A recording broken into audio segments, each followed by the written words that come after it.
तर हे असं व्यवस्थित कटिंग झालेलं आहे आपलं. आता हे उलटवून घेऊ आपण भाग.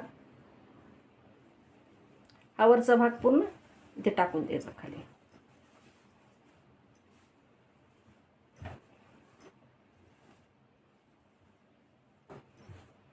वरचा गळा वगैरे नंतर शिवायचं. आधी शिवलं की मग येत नाही फिनिशिंग वगैरे काही.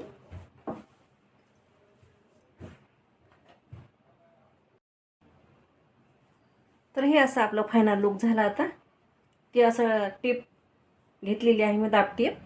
हे साईडचं आता हे जास्त झालेलं कटिंग करून घ्यायचं. इथे 5 नंबरची टिप घेतलेली आहे. असं नेक पण शिवून घेतला व खालची बाजू पण शिवून असे टक्स घेतले दोन्हीकडे. इथे लेस लावायची आहे, तुम्ही लेस पण लावू शकता. पूर्ण ब्लाऊज झालं की पाहणारच आहोत आपण. भेटू.